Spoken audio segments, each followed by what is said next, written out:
Dalam hidup, tak semua kisah berjalan mulus seperti yang diimpikan. Ada cerita-cerita di balik senyum, ada luka yang tersembunyi di balik keberanian. Video ini mengangkat sebuah kisah nyata, tentang perjuangan, pengorbanan, dan keteguhan hati seseorang yang berani menghadapi kerasnya kehidupan di negeri orang. Kisah ini bukan sekadar untuk didengar, tetapi untuk direnungkan. Semoga lewat video ini, kita bisa lebih memahami arti ketulusan, kekuatan, dan pentingnya saling menghargai perjuangan sesama. Banyak yang bermimpi bekerja di luar negeri demi keluarga. Tapi tak semua mimpi itu indah. Ini kisah tentangku, Rina. Perempuan dari desa kecil yang tak tahu bahwa hidupku akan berubah jadi mimpi buruk sejak hari aku menandatangani kontrak dengan agen. Suasana pagi. Rina sedang menyuapi adiknya yang masih kecil, ibunya yang sakit terbaring di kamar dengan batu keras. Nak, kalau kamu jadi berangkat, hati-hati ya. Jangan percaya semua omongan orang. Iya, Bu. Tapi kalau aku nggak berangkat, kita mau makan apa besok? Rina memandangi selebaran dari agen penyalur TKW yang menjanjikan gaji besar dan pekerjaan ringan di luar negeri. Rina duduk bersama puluhan calon TKW lain. Di depan mereka, seorang pria bernama Pak Hartono, berkemeja rapi dan murah senyum, meyakinkan mereka. Kalian semua akan ditempatkan di rumah orang kaya. Kerja cuma bersih-bersih, jaga anak. Gaji 7 juta sebulan.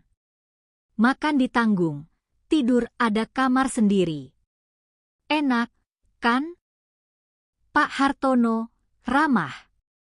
Rina mengangguk. Dia mengisi formulir, menandatangani kontrak, dan menyerahkan paspornya. Malam sebelum keberangkatan, Rina menangis diam-diam di kamar penampungan, menatap foto keluarganya. Semoga ini keputusan yang benar. Demi ibu, demi masa depan adikku. Aku tidak tahu bahwa saat itu, aku sedang mengantar diriku sendiri ke neraka. Rina tiba di sebuah rumah mewah. Seorang wanita paruh baya, majikan perempuan, menyambutnya dengan senyum palsu.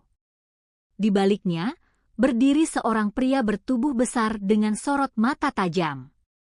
Namamu Rina, ya? Mulai sekarang kamu tinggal di sini. Lakukan semua yang disuruh. Jangan banyak tanya, kata majikan perempuan. Rina hanya mengangguk patuh. Malam itu, Rina tak diberi kamar seperti yang dijanjikan. Dia tidur di dapur, tanpa kasur, hanya alas tikar. Saat dia hendak memejamkan mata, terdengar langkah kaki mendekat. Lampu mati.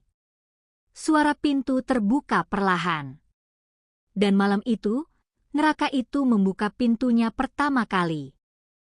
Aku tak pernah membayangkan, malam pertamaku di negeri orang bukan disambut rasa aman, tapi oleh tangan asing yang mengubah hidupku selamanya. Suara langkah kaki mendekat. Rina yang sudah tertidur di atas tikar langsung terbangun saat pintu dapur terbuka. Majikan laki-laki masuk. Wajahnya samar tertutup bayangan. Ia membungkuk, duduk di samping Rina. Majikan laki-laki dengan nada rendah. Kamu manis, ya? Sendirian di sini, pasti kesepian. Rina langsung mundur, ketakutan, tubuhnya gemetar. Rina, panik. Pak, saya capek, saya mau tidur saja, Pak. Majikan itu justru menarik tangan Rina. Rina meronta, tapi tak berdaya. Rina bangun dengan tubuh lemas. Wajahnya lebam di sisi pipi. Ia duduk diam menatap nasi basi di piringnya. Aku ingin teriak. Tapi siapa yang mau dengar? Bahkan aku tak tahu aku ada di kota mana. Semua dokumenku sudah diambil. Majikan perempuan datang. Melihat Rina yang murung, dia membentaknya. Jangan malas. Kamu kerja di sini, bukan untuk tidur-tiduran. Ayo bersihkan kamar mandi, kata majikan perempuan. Rina hanya mengangguk, menahan sakit. Saat dia bangkit, jalannya pincang. Tapi tak ada yang peduli. Rina membersihkan kamar mandi sambil menahan tangis. Terdengar suara-suara tertahan dari luar. Aku merasa seperti benda rusak, digunakan, lalu dibuang ke sudut rumah tanpa nama. Rina menyandarkan tubuhnya ke dinding, berjaga agar tak tertidur. Tapi kelelahan membuatnya tetap terlelap.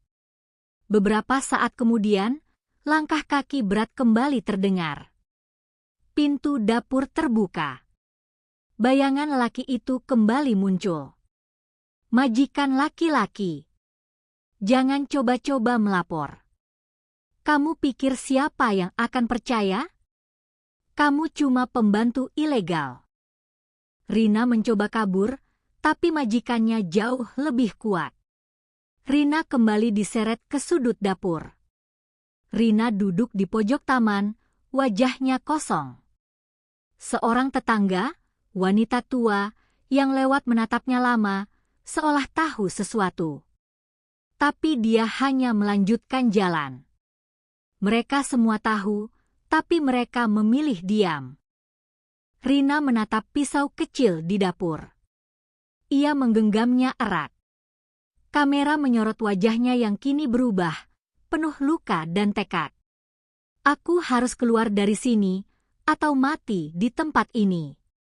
Ketika luka tak lagi bisa ditahan, dan air mata sudah kering, yang tersisa hanya satu hal, bertahan atau mati. Malam itu, aku memilih bertaruh pada pelarian. Rina berdiri mengendap-endap sambil menggenggam pisau kecil. Ia pelan-pelan membuka pintu belakang rumah. Sepi. Gelap. Tapi ia tahu, ini satu-satunya kesempatan. Aku tak tahu kemana harus pergi. Aku bahkan tak tahu nama jalan tempatku tinggal. Tapi diam berarti mati pelan-pelan. Rina mulai berlari keluar pagar. Tubuhnya gemetar, kakinya penuh luka, tapi ia terus melangkah. Rina berlari di jalan gelap, hanya lampu-lampu jalan samar menemani. Beberapa mobil mewah lewat. Salah satunya berhenti. Seorang pria lokal keluar dari mobil, berpakaian rapi. Kamu dari Indonesia? Kenapa lari-lari malam-malam begini? Kata seorang pria. Rina, panik, gemetar. Tolong, saya diperkosa, majikan saya. Pria itu tampak peduli, lalu membuka pintu mobil. Pria, masuk saja. Saya antar ke polisi. Rina ragu sejenak, tapi akhirnya masuk. Awalnya mobil berjalan normal. Tapi setelah beberapa menit, pria itu mengunci pintu secara otomatis dan mengubah arah. Rina, panik. Ini bukan ke kantor polisi. Pria, kamu pikir dunia ini peduli sama kamu? Kamu cuma barang rusak. Tapi tenang, masih ada yang mau beli kamu. Rina menjerit, mencoba membuka pintu, tapi tak bisa. Kamera menyorot wajahnya yang ketakutan. Rina dibawa ke sebuah tempat kumuh seperti gudang. Di sana, ada beberapa perempuan lain, wajahnya pucat, tubuhnya lemah. Perempuan asing, lirih. Kamu baru, ya? Selamat datang di neraka kedua. Rina menangis diam-diam. Luka lama belum sembuh, kini datang luka baru. Di rumah majikan, telepon berdering. Pria yang membawa Rina menelepon sang majikan. Pria di telepon. Barangmu sudah kami ambil. Kau akan dapat bagianmu seperti biasa. Majikan, dingin. Pastikan dia nggak bisa kabur lagi. Rina duduk di pojokan. Tangannya terikat. Cahaya dari celah dinding menerangi sebagian wajahnya yang penuh luka. Aku pikir aku sudah keluar dari neraka. Tapi ternyata, neraka itu punya banyak pintu, dan aku baru saja masuk ke pintu berikutnya. Aku pikir aku sudah berada di titik terburuk. Tapi ternyata, neraka itu selalu punya ruang lebih dalam. Dan kali ini, aku benar-benar dijual seperti barang tak bernyawa. Rina terbangun dengan tangan masih terikat. Seorang pria asing, berwajah dingin dan berperawakan besar, masuk bersama dua laki lain. Pria bertubuh besar. Yang ini masih lumayan. Bekas pakai, tapi bisa dijual ke tempat yang lebih butuh. Aku tak mengerti bahasa mereka sepenuhnya, tapi sorot mata mereka, cara mereka memegangku, aku tahu, aku hanya barang dagangan di mata mereka. Rina dibawa dengan mata ditutup ke sebuah lokasi tersembunyi. Di sana, terlihat aktivitas gelap, perempuan-perempuan muda, beberapa dari Asia Tenggara, duduk diam dan kosong. Seorang pria berjas datang, memeriksa tubuh para wanita seperti memeriksa hewan ternak. Pria berjas. Yang ini, harganya turun. Sudah robek, kan? Bos penjual. Masih bisa dipakai. Kalau malam, tetap laku. Mau ambil atau tidak? Uang diserahkan. Rina dibawa pergi. Rina dibawa ke dalam sebuah bangunan yang tampak seperti rumah biasa dari luar, tapi di dalamnya penuh kamar kecil dengan jeruji. Musik keras berdentum dari balik pintu-pintu. Ia didorong ke dalam sebuah kamar gelap.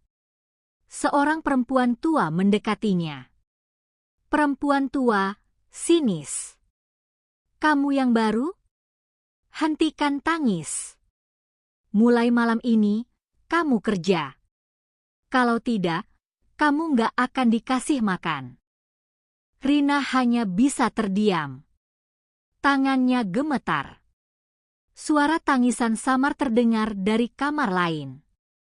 Pintu kamar Rina dibuka. Seorang pria asing masuk sambil mengunci pintu dari dalam. Rina mundur ke pojok ruangan. Rina berbisik, gemetar. Tolong, jangan lagi. Pria itu mendekat tanpa belas kasihan. Rina duduk diam, wajahnya lebam dan kakinya berdarah. Seorang gadis muda di kamar sebelah menyapanya dengan suara lirih. Aku Yuli, dari Surabaya, kamu baru, ya? Aku Rina. Aku gak tahu aku di mana. Kita semua sama, Rin. Kita semua hilang. Tapi jangan mati, ya? Karena kadang, yang mereka benci itu kita masih hidup. Tatapan Rina kosong. Tapi sejenak, matanya berkaca-kaca. Lalu menatap jeruji besi di jendela. Mereka bisa menyiksa tubuhku, tapi aku tidak akan membiarkan mereka menghancurkan jiwaku. Ketika tubuhku terkunci, aku hanya punya satu senjata tersisa, akal. Dan malam itu, aku mulai merencanakan sesuatu, meski taruhannya adalah nyawa. Dalam kamar bordil, tengah malam. Rina duduk di lantai. Luka di kakinya mulai mengering, tapi matanya penuh tekad. Di pojok ruangan, dia menemukan sobekan kardus kecil dan sebatang arang gosong. Aku tak bisa berteriak, tak bisa melarikan diri. Tapi aku bisa menulis. Aku bisa meninggalkan jejak, walau hanya pada selembar sampah. Dengan tangan gemetar, Rina mulai menulis sesuatu di balik kardus. Nama, asal, nama majikan pertama, dan tempat terakhir ia dibawa. Para korban dipaksa membersihkan halaman rumah bordil. Rina menyembunyikan sobekan kardus di bawah celana dalam yang ia lipat di kantong kecil. Saat membuang sampah, ia menyelipkan kardus ke dalam kantong plastik. Satu-satunya harapanku adalah agar ada orang yang cukup peduli membaca tulisanku. Kamera mengikuti kantong plastik berisi surat Rina yang terbuang di tempat sampah pinggir jalan. Seorang pengamen muda lewat, membuka kantong, mencari botol plastik. Ia membaca sobekan kardus itu sekilas. Wajahnya bingung, lalu berubah serius. Rina kembali disiksa oleh pelanggan. Kali ini lebih kejam. Ia kembali ke kamar dengan tubuh berlumur darah dan lebam. Yuli mendekat dari sela jeruji kamar sebelah. "Kamu ngapain, Rin? Kamu nyelundupin surat, ya? Kamu mau dibunuh?" Rina, lemah, tapi tegas. Lebih baik mati sambil mencoba, daripada hidup seperti ini sampai mati. Pengamen muda itu membawa kardus sobekan ke warnet kecil. Ia mencari nama Rina, TKW asal Subang, dan menemukan berita buram soal kasus TKW yang hilang. Ia membuka Facebook dan mengirim pesan ke akun publik bernama Forum Peduli TKW Hilang. "Saya nemu surat darurat. Ada TKW disiksa dan dikurung. Ini alamatnya kira-kira. Tolong tindak lanjut." Pintu kamar Rina dibuka paksa. 2 preman masuk. Salah satunya membawa surat yang ia tulis. "Kamu pikir kamu pintar, ya? Kamu pikir ini bisa bawa kamu keluar?" Rina ditendang dan dipukul habis-habisan. Yuli menjerit di balik jeruji. "Jangan. Dia cuma pengen pulang. Kita jual dia malam ini. Kalau nggak laku, buang saja ke laut." Rina tergeletak tak sadarkan diri di belakang mobil van. Wajahnya babak belur. Kamera perlahan zoom out, memperlihatkan mobil melaju menuju kota pelabuhan. Aku tak tahu apakah suratku sampai. Tapi untuk pertama kalinya, aku merasa mungkin dunia akan mendengarku. Aku sudah melewati batas rasa sakit. Tubuhku mungkin nyaris mati, tapi harapan kecil itu belum sepenuhnya padam.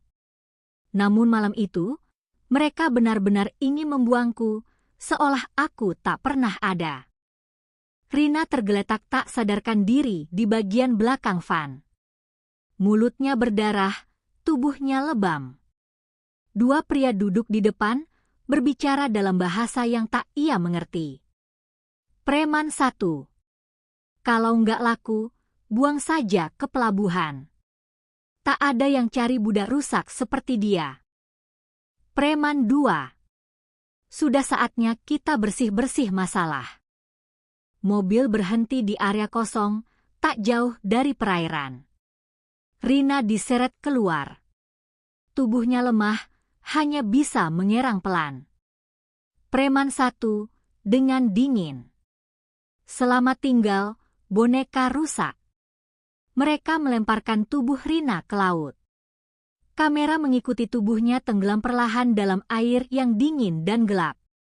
Saat tubuh Rina tenggelam, kamera memperlihatkan potongan kenangan, ibunya di kampung, wajah anak kecil yang memanggil Bunda, dan suara tangis Rina sendiri. "Aku belum bisa mati. Aku belum pulang. Aku belum menyentuh tangan ibuku lagi." Seorang nelayan tua sedang menarik jala. Ia melihat sesuatu mengapung di tepi air, tubuh perempuan. Ia berlari, memanggil warga sekitar. "Nelayan! Ada orang! Hidup! Cepat telepon ambulans!" Rina dirawat dalam keadaan kritis. Tubuhnya penuh luka dalam dan memar. Dokter dan perawat sibuk menstabilkan kondisinya. Polisi lokal mendatangi rumah sakit karena laporan nelayan. Salah satu petugas membaca tulisan pudar di telapak tangan Rina. "Rina, TKW Subang, tolong saya." Polisi, serius. Kita harus cari tahu ini siapa. Jangan-jangan ini korban jaringan perdagangan manusia. Admin LSM yang sempat menerima pesan dari pengamen muda membaca kabar di media lokal. Seorang perempuan asal Asia ditemukan nyaris tewas di pantai. Admin M. Ini dia, ini korban yang nulis surat itu. Tuhan, dia masih hidup. Mereka langsung menghubungi KBRI setempat dan memulai koordinasi pencarian jaringan pelaku. Rina membuka matanya sedikit. Suara mesin infus berdenting pelan. Seorang perawat tersenyum samar dan berkata pelan. Perawat, kamu aman sekarang, kamu sudah ditemukan. Air mata mengalir dari sudut mata Rina, tanpa suara. Narasi lirih. Mungkin aku tak sepenuhnya selamat, tapi untuk pertama kalinya, aku merasa hidupku berarti. Tubuhku mungkin selamat, tapi jiwaku tertinggal di tempat aku disiksa. Hari ini, aku pulang, tapi tak akan pernah sama lagi.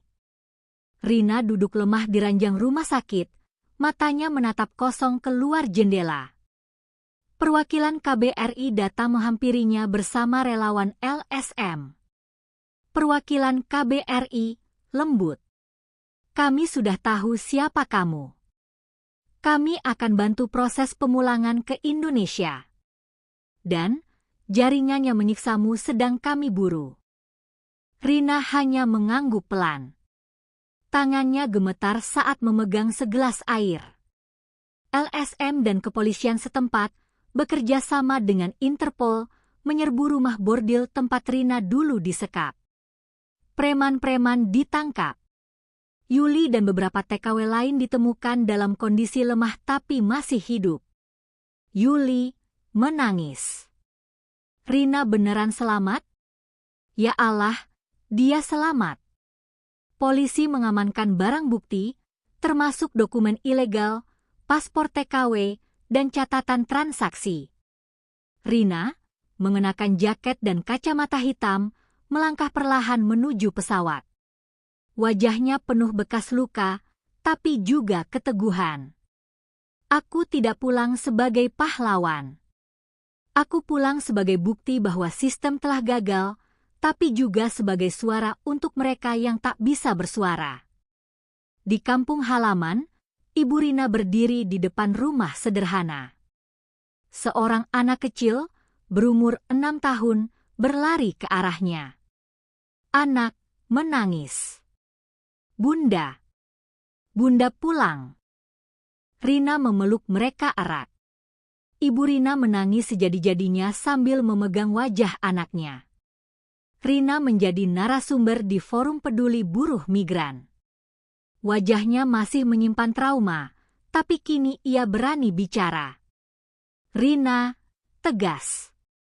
Yang saya alami, jangan pernah terjadi lagi. Negara harus hadir. Agen-agen itu harus diawasi. Dan setiap TKW harus tahu, kita bukan budak. Kita manusia.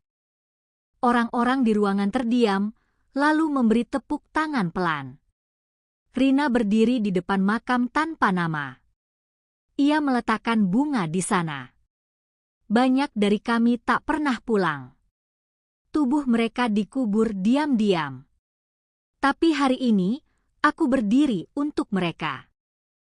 Kamera pelan menjauh, memperlihatkan puluhan makam kecil tanpa nama. Musik sendu mulai mengalun.